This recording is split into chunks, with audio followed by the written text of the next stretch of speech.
with that. Exodus chapter 19, we've been looking here at the life of Moses, and we have now made our way through part of the desert, and we're on our way to this place here. The Bible describes here in verse number 1 of chapter 19 in the third month. So if it's the third month, the calendar, remember, began back when they left Egypt. Whenever they went out in the Passover, God told Moses, this is the first day of the month of the first of the year for you. And so they began everything whenever they were given the directives concerning the Passover lamb. Of course, it would be 7 days in. They would take the lamb and separate it. And then 4 days later, they would then sacrifice that. And so that began their time frame. So that lets us know from the time whenever they were to observe Passover, they're in the third month. That means they've been out on foot traveling now for just over, a little over 2 months now. Okay, does that make sense, everybody? We left January 11th or the 12th, something like that. We got off on the road here, and now here it is March 11th, March 12th, something like that. So we're just a couple months down the road here. And you look back and you see from chapter number 14 to chapter 19 here, there's been a lot going on. They've crossed the Red Sea. They've watched Pharaoh's army get buried in the sea. They've complained to the Lord a few times already. They've seen water come from a rock. They've seen bitter waters turn sweet. They've seen the manna begin to fall from heaven every single day. And they've been moving along here at a steady rate, with a few stops along the way. And now they're going to come to this place here. The Bible describes for us there in the third month, when the children of Israel were gone forth out of the land of Egypt, the same day came they into the wilderness of Sinai. For they were departed from Rephidim and were come to the desert of Sinai and had pitched in the wilderness. And there Israel camped before the mount. Obviously, this is talking about Mount Sinai. So here they come in. And they're before this great mount. Of course, there's going to be a whole lot of stuff to take place at this mount for them. So much so that if you go through and you start doing the math, for those who are interested in the math of this here, you start figuring out the dates, it's about 11 months they will stay put. They're going to stay put for 11 months around this here before they get up and start moving again in the book of Numbers. And so they're going to be here at this place for nearly a year. And as you think about this, you consider where they have come from Egypt and on through the desert. As I was reading over some of these things, getting ready for this, how many are familiar with F.B. Meyer?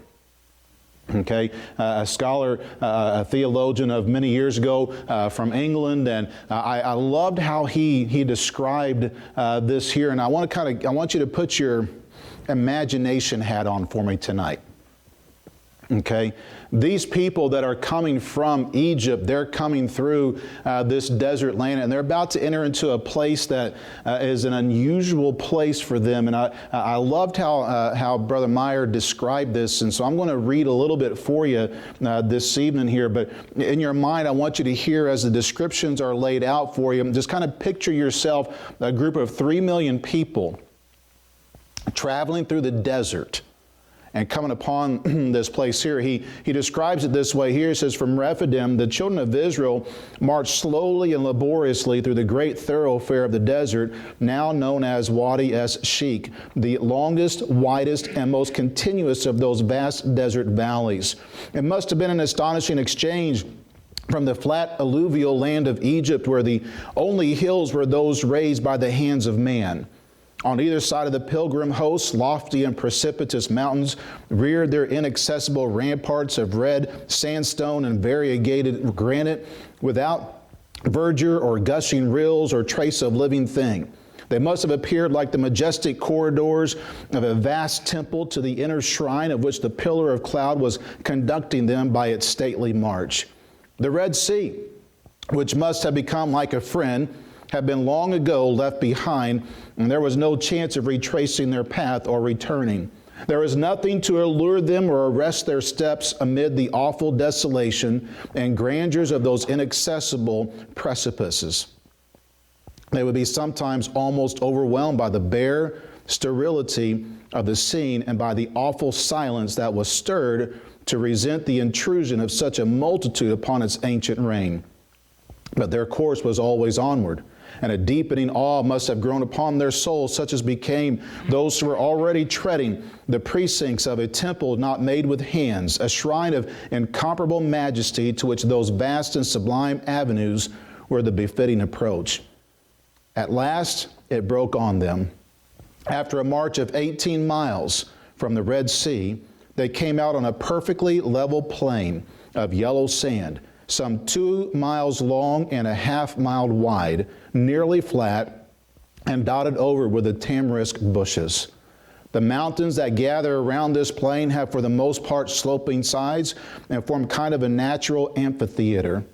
But toward the south, there is one pile of jagged cliffs that rises sheer upward in wild precipitousness, while behind lies the granite mass of Gebel Musa, deeply cleft with fissures and torn, as though it had fought a hard battle with earthquake, storm, and fire. The pile of rocks is called Ras Sufsafa, and was probably the mount that might be touched and that burned with fire, according to Hebrews 12:18. It rises from the plain below as a huge altar, and all that transpired on its summit would have been easily visible to the farthest limits of the camp of more than 2 million souls pitched beneath. Such was the chosen scene for the giving of the law. There the host of Israel remained stationary for long weeks, and there, while clouds veiled the heights and fire played from peak to peak, the mysterious voices resembling at times a trumpet's notes, and awoke unwanted echoes in the heart of the hills, God met with his people and gave them his law. He wrote his name not on tablets of stone merely, but on the entire course of human history.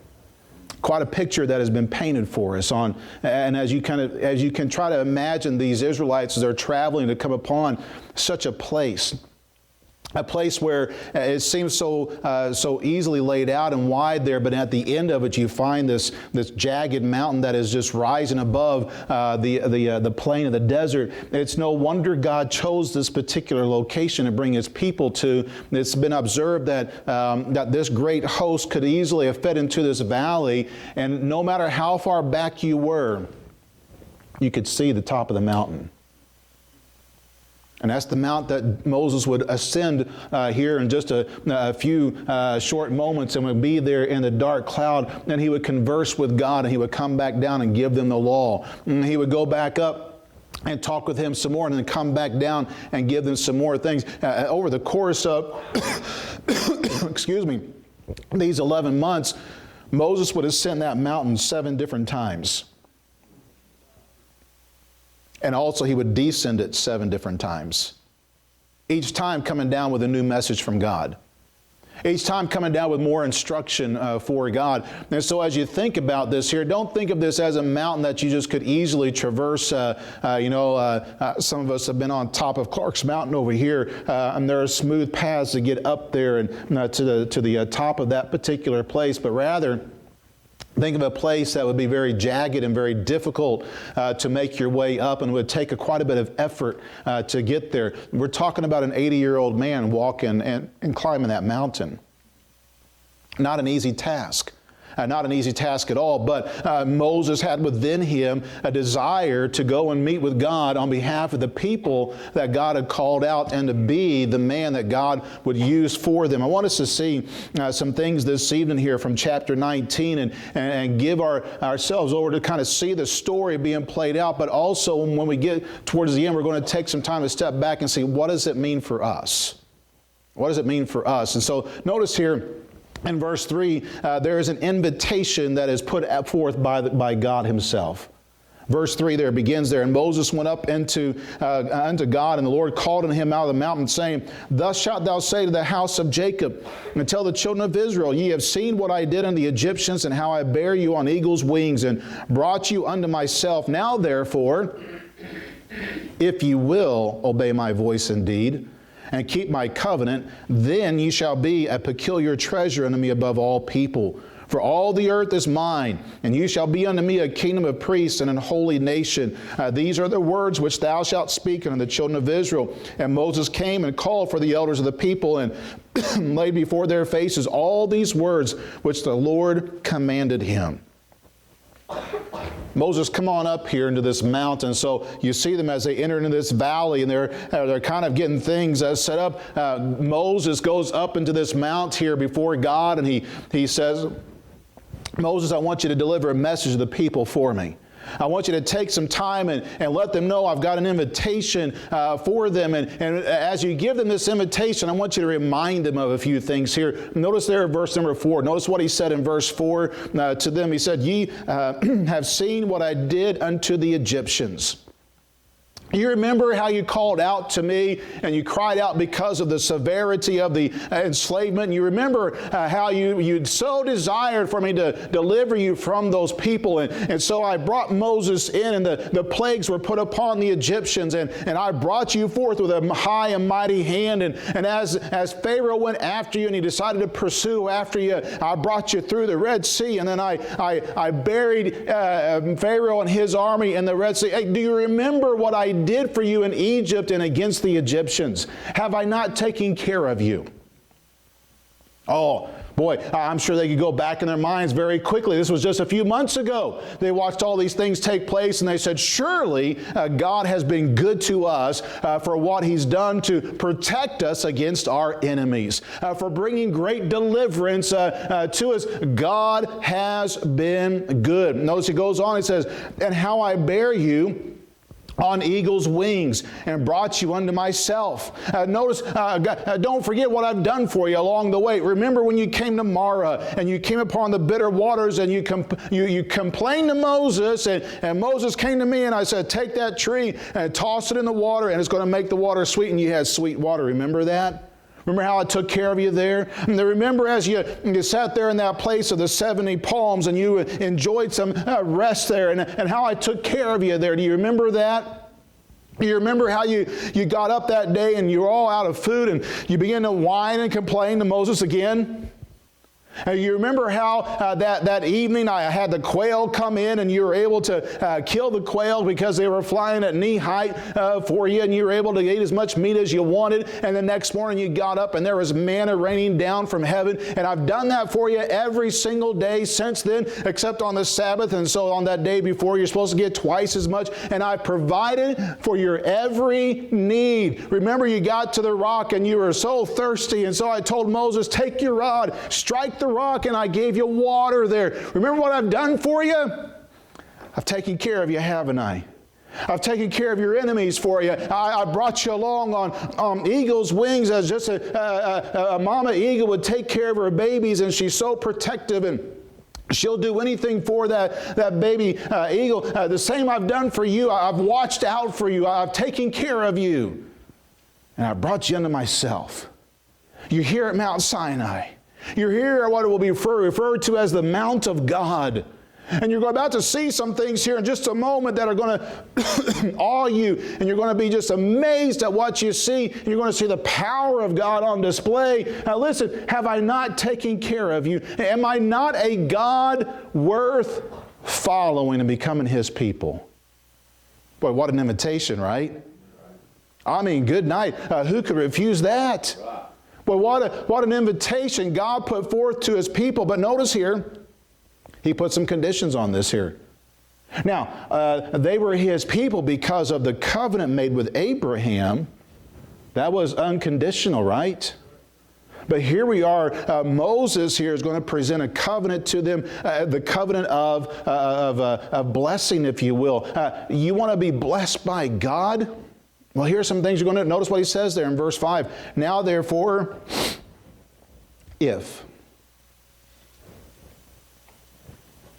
You know, from time to time, God puts forth some if statements in His Word for us. You know what an if statement is? It's a conditional statement. I want you to be my people. I want you to be to name my name. I want you to be known as the people of God. But listen, if you're going to accept the invitation, there are some things that you got to do. Remember whenever Joshua came to the people of Israel there at the end of Joshua, he said, choose you this day whom you will serve. You got to make a choice. There's an if statement that you want God's blessing or not. If you do, there are some things you got to do. Here's what he says to him. He said, if you want to follow through with what I've got for you, notice the condition of acceptance. If you will obey my voice, will you obey me? He goes on and says this here, and keep my covenant. See, there's a covenant about ready to come down. What we refer to as the Ten Commandments is about to be given. Also, every other law that is going to be in their books is going to be given to them, and the outline for the tabernacle. All these things are about to be given to them. He said, now listen, if you'll obey my voice and keep my covenant, then ye shall be a peculiar treasure unto me above all people, for all the earth is mine. I want you to understand that it's not that God has, that He likes one person better than everybody else. That's not what He's saying. That's why He said, all the earth is mine. Everybody belongs to me. Whenever Christ came, He came for the whole world, not just for the Jewish people. But He said, if you will obey me and do what I tell you to do, and you will follow my commands, you're going to be a peculiar treasure. You know what a peculiar treasure is? It's something that is outstanding because of its uniqueness. It's something that has greater value because of it being so unique. And what would be the uniqueness here? The uniqueness would be this here, is that they would actually live according to God's law. See, that'd be very different from everybody else. Everybody else lived by the natural law. They only lived by the things that they wanted to do and the things they set up. But here God was going to give them a law for them to follow through with this. And now if you'll do this, it's going to be wonderful for you. He goes on in verse number 6. Notice here, he says now in verse 6, and ye shall be unto me a kingdom of priests and holy nation, a nation set apart unto me, one that'll be unique, that you have this special close relationship with the God of heaven. Wow, what an opportunity, right? What an opportunity they have. And so now Moses, here's what I want you to do. I want you to take this here. I want you to go down. I want you to present this to the people of Israel and see what they say. Well, can you imagine as you've watched Moses go up in the mountain here, and there he is, he's talking with God, and he comes back down, and he calls for the elders. Notice there in verse number 7, and Moses came and called for the elders of the people, and laid before their faces all these words which the Lord commanded him. He just simply gave them the message. Here's the message. God says, remember what I've done for you. Remember how I've taken care of you. And now I just want to know, do you want to be my people? You want to be my people? Remember what I did for you? You want to be my people? If you want to be my people, there are some things I want to require of you. But you can be my people. And listen, I got to tell you, as an Israelite that day, I'd have been thinking back, I saw what he did at the Nile River. I saw what he did to bring down all those things on the Egyptian gods. I watched him as he took out the firstborn and how he led us out, and he overlaid us with so many riches that we don't know what to do with them. I watched him take us through the Red Sea when we thought we were dead meat, and ended up being Pharaoh's army was dead meat instead. I watched what he did for us and bringing his water out and making bitter water sweet and then taking water out of a rock. I mean, that doesn't make any sense. And now every morning we wake up, there's a shower of manna coming down. Who wouldn't want to be with this God? Whatever you say, God will do. Now, that's what they're saying right now. We'll have some issues down the road. Okay? But that's the invitation. Notice what their response is here as they are presented these things here in verse 8. And all the people answered together and said, all that the Lord has spoken we will do. That sounds like a good deal. We'll take you up on it, Lord. And notice what I love this here in verse 8. And Moses returned the words of the people unto the Lord. Remember, our focus is on Moses.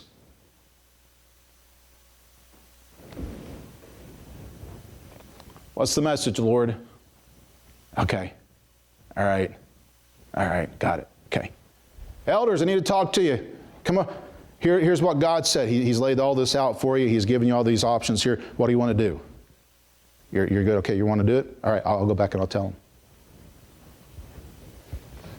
God, here's what they said. They said they're all in. Yeah. That's what He's doing right now. Moses is doing nothing special, right? He's simply being the mediator between God and the Israelite people. By the way, that's why the writer of Hebrews took the time to make a comparison of Moses and Christ in Hebrews chapter 3, because Moses is playing the part of Christ right now, being that mediator. And so notice here, I love what God says here to to Moses. We're going to come back to verse 9 in a moment, but and the Lord said unto Moses, Lo, I come unto thee in a thick cloud, that the people may hear when I speak with thee, and believe who? Thee forever. Moses, I'm putting my hand on you, and you already know my hand is on you, but I want everybody else to know my hand is on you. And notice he says there in verse 9, he continues on, Moses told the words of the people unto the Lord. That's what Moses does. He just goes back and forth. Moses doesn't add to the words. He doesn't embellish them at all. He simply delivers the message. Here it is. What do you want to do with it? Verse 10. There's another message here now for Moses here. Now this is not just the invitation time. The invitation has been accepted. And now he says, all right, if you're going to accept the invitation, we got to get prepared. So Moses, tell the people. Okay, here we go. Verse 10 again. And the Lord said unto Moses, Go unto the people, and sanctify them today and tomorrow, and let them wash their clothes and be ready against the third day. For the third day the Lord will come down in the sight of all the people upon Mount Sinai, and thou shalt set bounds unto the people round about, saying, Take heed to yourselves that ye go not up into the mount, or touch the border of it. Whosoever toucheth the mount shall be surely put to death. Now, I want an accurate statement being brought forth then if death is on the line. Verse 13, Then shall not an hand touch it, but he shall surely be stoned or shot through. Whether it be beast or man, it shall not live. When the trumpet soundeth long, they shall come up to the mount. And Moses went down unto the people and sanctified the people, and they washed their clothes. And he said unto the people, Be ready against the third day. Come not at your wives. So here's what I want you to do, guys. I want you to get yourself sanctified. So Moses, go tell the people to sanctify themselves and stay off the mount. If they touch the mount, kill them. I don't care if it's a man or a beast, you kill them. That mount, that is me, that is mine, that is holy, that is set apart. They need to stay away from it. So put up some barriers around so they know not to get close to it, not touch it. All right. All right, you accept the invitation. Here's what you need to do. All right, we need to get ourselves sanctified. So you need to go home and you need to wash your clothes. It's been a while. Okay, let's get those clothes washed, and we're going to put up some barriers around the mountain here, because if anybody touches the mount or if a beast touches the mount, they're dead. No questions asked. We're either supposed to stone you or shoot you. That's what he said. Okay, and listen. Stay away from each other. Listen, I don't want you getting distracted from what our purpose is here. Our purpose is to come before the Lord and to be right before Him, and we need to have a holy mindset. So listen, let's just focus here. Let's get focused and pay attention to what this is all about. But what an interesting thing there, right? He says, sanctify them. What is that? That's that inward cleansing. Make sure everything's right on the inside. He says, wash your clothes. That's the outward cleansing. The bounds around the mount, that's the separation between the holy and the common. Severe punishment for crossing the bounds. That death, come not at your wives, is that total separation unto God. This is what I want you to do here. And so there's an appointed time for all this, these things to take place. You've got 2 days to get yourself ready, because on the third day, I'm coming. Well, isn't that an interesting thing there? On the third day, I'm coming. It's amazing the foreshadowing that even God does, even in this here, that on the third day He was coming. Just an amazing thing. And notice here the preparation, but I want you to see once again the faithful man of God hearing the words of God and coming to the people of God and saying, people, here's what God wants. Here's what you got to do. Here's what God is requiring of you.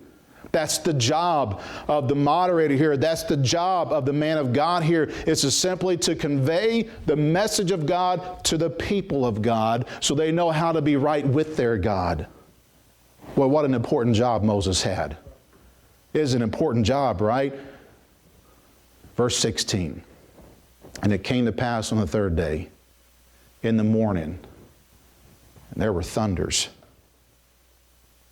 and lightnings, a thick cloud upon the mount, and the voice of the trumpet exceeding loud. I like that, because that trumpet sounding of a voice is coming again one of these days. And listen, it's been consistent with the voice of God from the very beginning here, that when that voice sounds out, it's like a trumpet.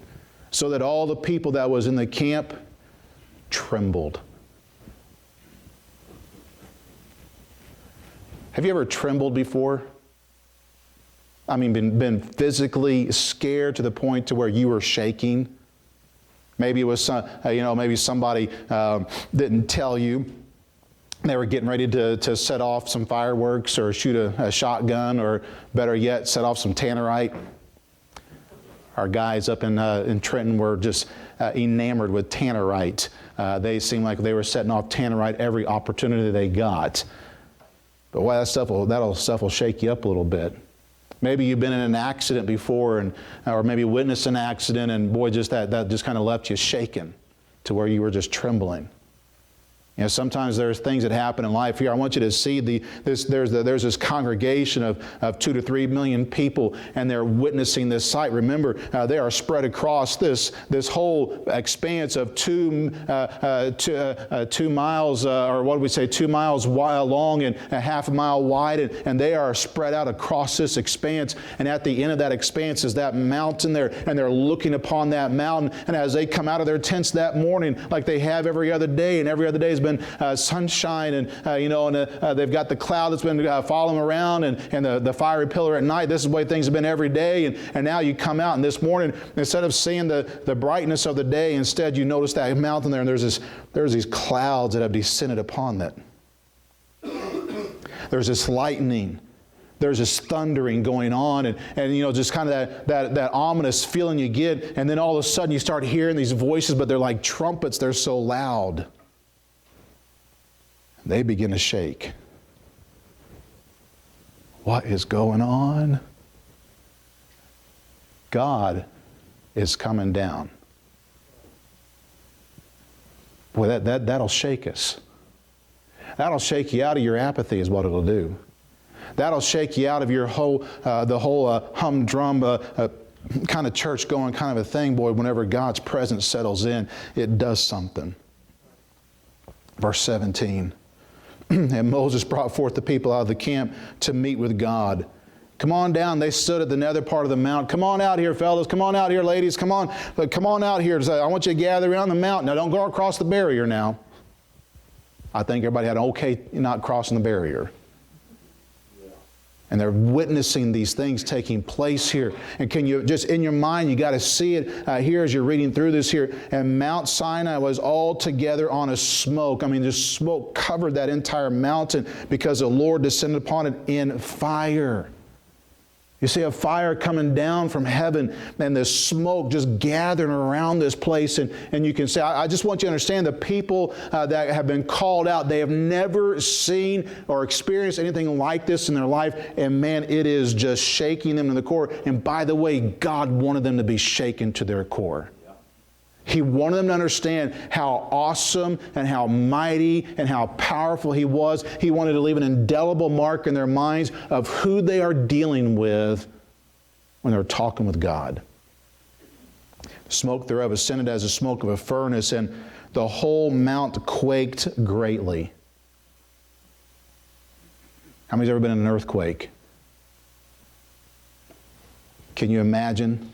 As you're watching that mountain, I don't know what it did to the ground around them, but if you're just watching that mountain start to move and just start to shake, Man, that's the sight. Just to put your mind here as they're all witnessing these things, and when the voice of the trumpet sounded long and waxed louder and louder, Moses spake, and God answered him by a voice. Things getting louder, things getting louder. And I mean, they're like trumpets, and they're just increasing in sound, and all of a sudden Moses goes, God! And all of a sudden there's a voice. Yes, Moses.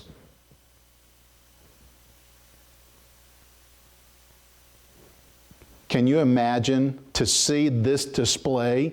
And all of a sudden, here's this man who simply calls out his voice and everything stops.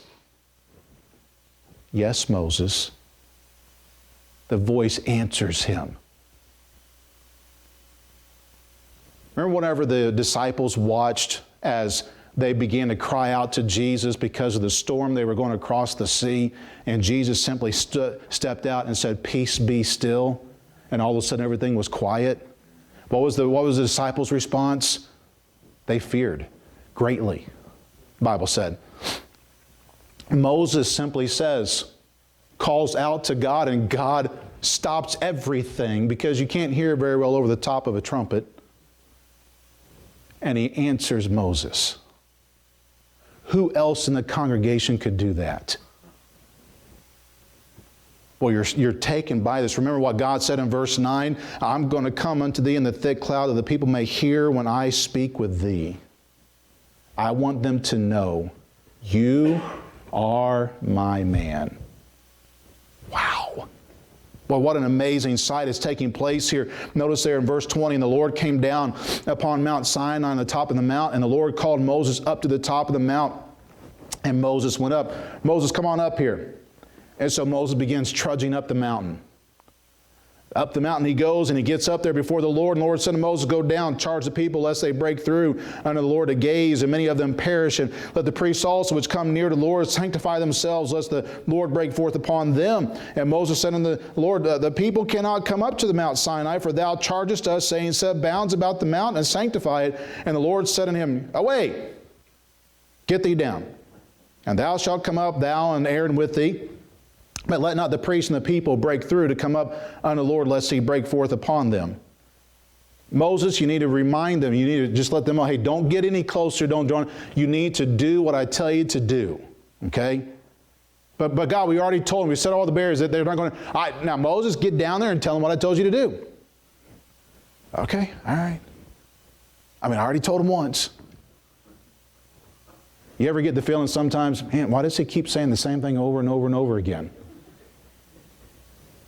Sometimes it's what God says. God already told him that. Go down and tell him again. Okay, all right. So Moses went down on the people and spake unto them. Moses doing what he's supposed to do, right? Go down and speaks unto them. He's that man that goes before them. I want you to look here real quick at chapter 20.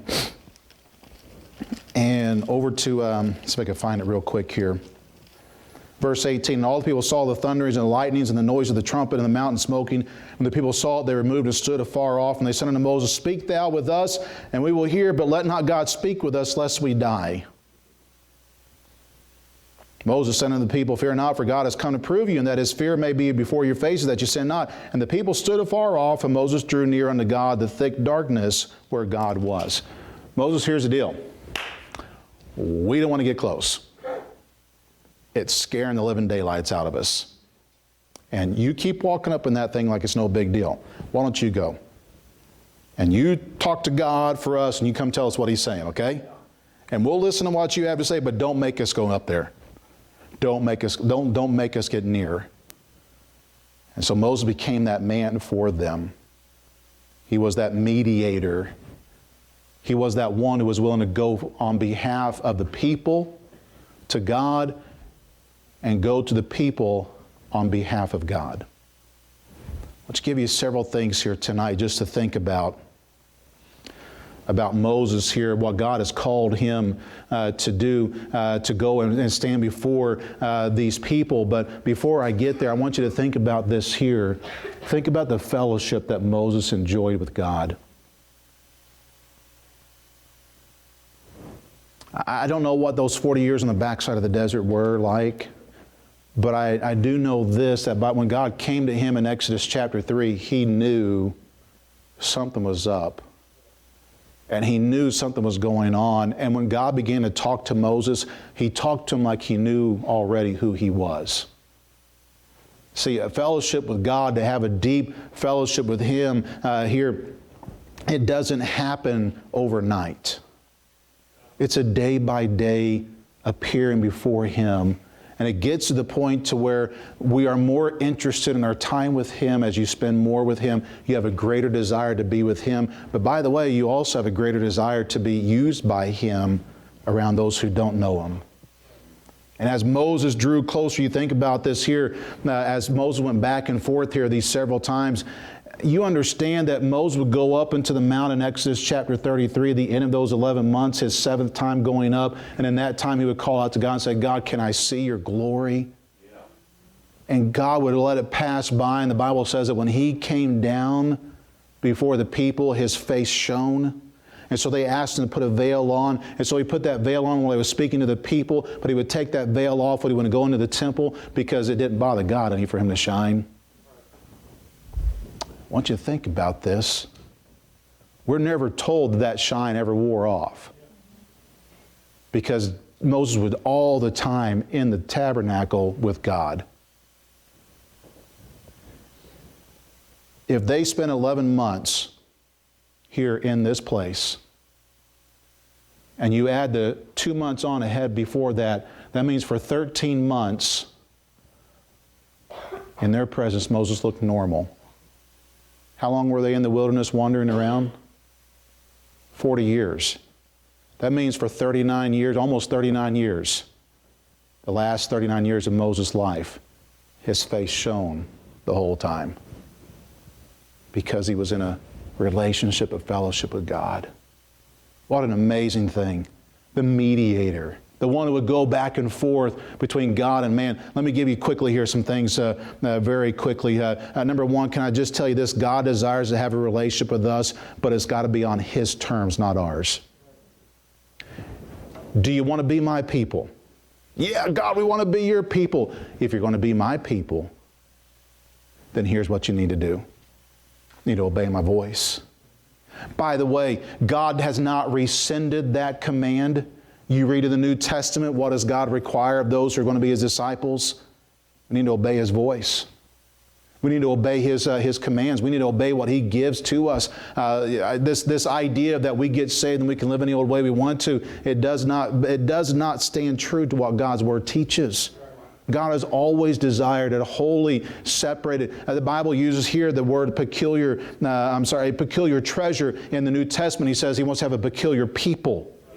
He wants those who are going to stand out. And listen, you're going to stand out when you do things on God's terms, not your own terms. Number two, people need a faithful messenger to bring them the message of God.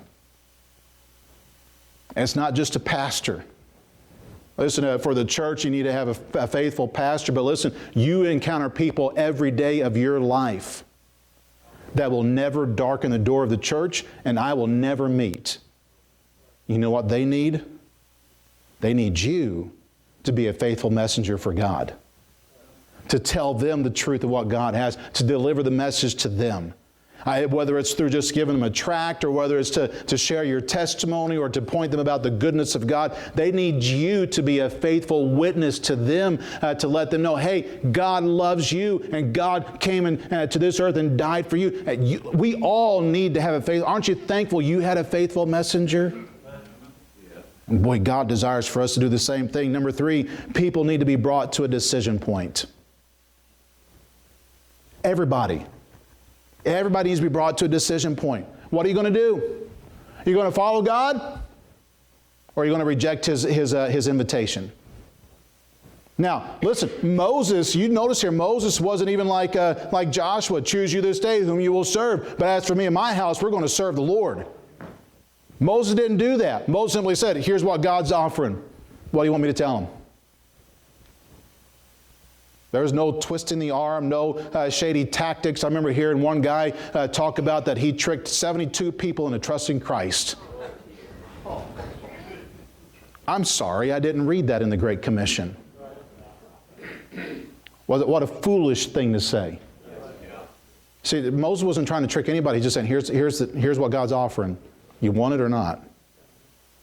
We need to bring to that place. Number 4, God will exalt His faithful messengers. You want to be exalted by God? Just be a faithful messenger. Just faithfully tell people this is what God says.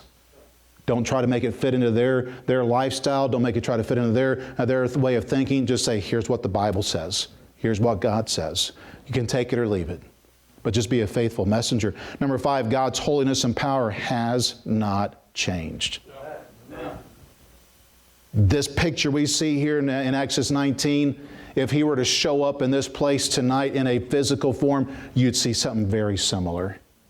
Clark's Mountain on fire with smoke ascending and descending and lightnings and thunderings and everything else. And the sound, you'd see a similar thing.